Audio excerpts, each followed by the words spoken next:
सब गोटे के नमस्कार करे छी। सातम दिन के छठम दिन का कह देलहुँ, सातम दिन के कथा कह रहल छी। सातम दिनक कथा गौरी के तपस्या अछि। गौरी काम दहन और महादेवक व्यवहार देखी डेरा गेली। हुनका कतहु चैन नहीं भेटलनि। शिव शिव हरदम रटैत रहथि। एहि बीच हुनका नारद मुनि सँ भेंट भेल। ओ महादेव के प्राप्त करबाक उपाय पूछलनि। नारद कहलखिन, बिना तपस्याक महादेवक दर्शन भेनाइ कठिन अछि। हुनका केवल तपस्या सँ प्राप्त कऽ सकैत छी। तखन सखी सब महारानी मैना के सब बात कहलनि। मैना गौरी के बजा कऽ कहलनि, अपनहि घर में सब देवता छथि। एहन सुकुमारी शरीर सँ वन में तपस्या केला सँ बड़ कष्ट होयत। तैं हेतु हमर विचार अछि जे घरे में तपस्या करू। मुदा गौरी के ई बात नहीं जचल। बिना महादेवक तपस्ये हुनका चैन नहीं भेटैत छल। गौरी के दुखी देखि माय बहुत चिंतित भेली। अंत में जंगल जाय तपस्या करबाक आज्ञा दऽ देलनि। गौरी माय बाप के प्रणाम कऽ सखी सभक संग वन विदा भेली और पटोर गहना खोलि कृष्ण जिन और बलकल पहिर लेलनि और गौरी शिखर नामक चोटी पर गेली। फल फूल सँ लदल मनोरम स्थान के देखि ओकरा साफ कऽ तपस्या वेदी बनाओल। ओहि पर बैसि ओ कठिन तपस्या आरंभ कयलनि।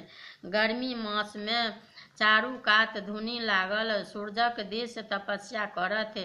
बरसात में ओढ़ै वाला स्थान पर करथि या जाड़ मास में जल में ठाढ़ भऽ कऽ तपस्या करथि। जे मुनि गण सँ पार नहीं लागल से तपस्या एकटा सुकुमारी कन्या के करैत देखि मुनि लोकनिक हुनकर दर्शन करऽ लेल आबऽ लगला। सब हुनका प्रशंसा करऽ लगलाह। ओहि आश्रमक अद्भुत हाल छल। ओतऽ गाय महिष एकहि घाट में पानी पीबैत छल। गौरीक तपस्या प्रताप सँ कयला सँ गौरी शिखर में कोनो अंतर नहीं रहल।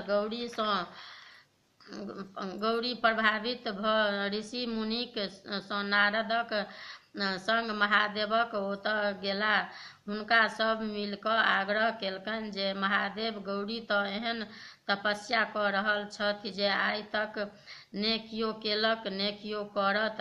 आबहु अपने हुनका पर प्रसन्न भऽ हमरा लोकनिक काज करियौक। महादेव कहला, गौरी अपन तपस्या सँ हमरा प्रसन्न कऽ देलनि। आब हुनकर मनोरथ पूर्ति हम करब। अहाँ सब जाउ, अहाँ सभक काज अवश्य भऽ जायत। महादेव बूढ़ बाबाजीक रूप धऽ गौरीक तपस्या स्थान पर गेलाह।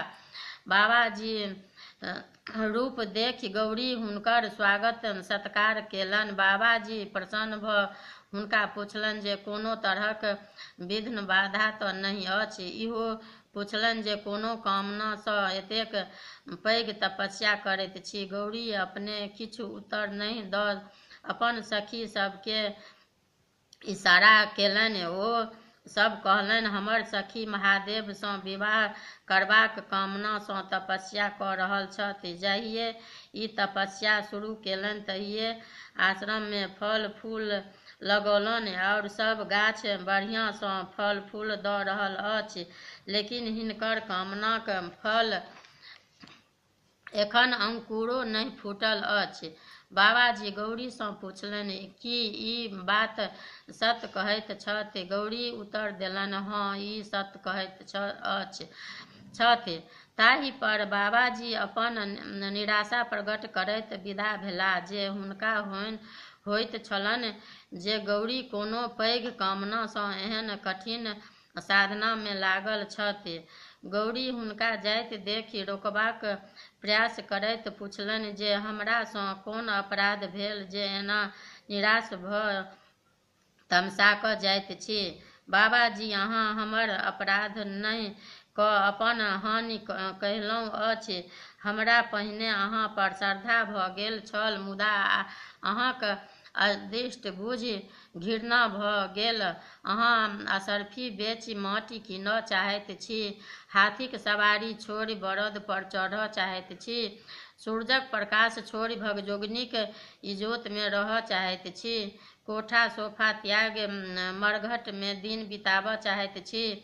कतऽ सर्वसम्पन्न इंद्राणी देवता या कतऽ भिखमंगा महादेव। अहाँ सन सुकुमारी और परम सुंदरी के ओही बूढ़ भिखमंगा महादेव जोड़ी केहन लागत।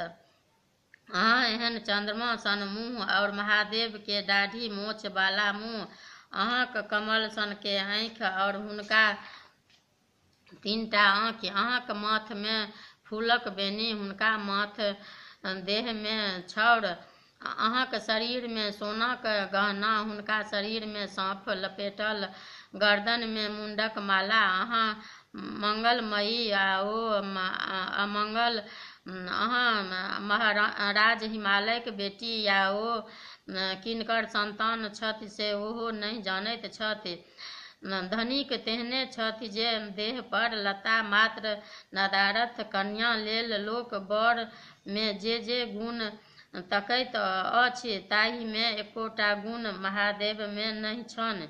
हुनका सँ विवाह कयला सँ अहाँक कोनो मनोरथक नहि पूरत। अहाँ पर महादेव के जँ कनियो अनुराग रहितनि तऽ ओ कामदेव के नहि जरबितथि। ओ अहाँक योग बर कदापि नहि छथि। महादेव निर्गुण ब्रह्म थिका। ओ अपन इच्छा अनुसार सगुण सेहो होइत छथि।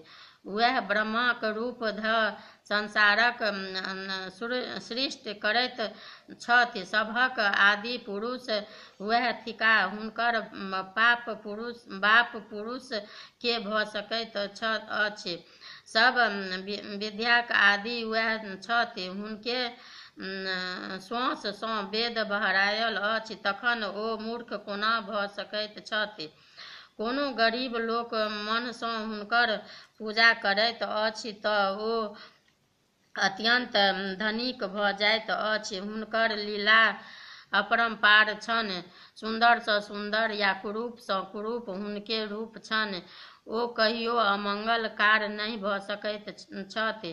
अहाँ अपने पापी छी, तैं अहाँ हुनकर रहस्य कोना बुझबनि। अहाँक हम सत्कार कैल, अहाँ सँ गप कयलहुँ, एकर हमरा प्रायश्चित करय पड़ल।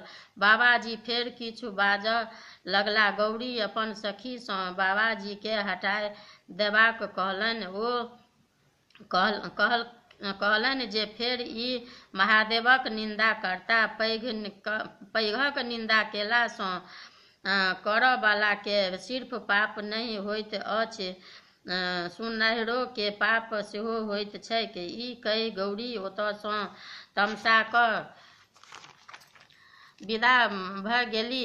बाबाजी तुरंत महादेवक रूप धऽ ठाढ़ भय गौरीक बाट रोकि देल और कहलनि, हम अहाँक तपस्या सँ प्रसन्न छी। जे वरदान मांगब से मांगू। आइ सँ हम अहाँक कीनल दास छी।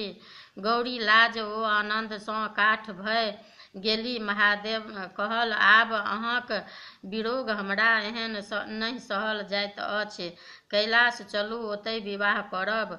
गौरी लाजे महादेव के किछु नहि कहि सकली। ओ अपन सखी द्वारा कहबौलनि, यदि अहाँ हिनका पर प्रसन्न छियनि तऽ अहाँ हिनकर एतबा अनुरोध मानि लियौन। एखन हिनका पिताजीक घर जेबाक अनुमति दियौन।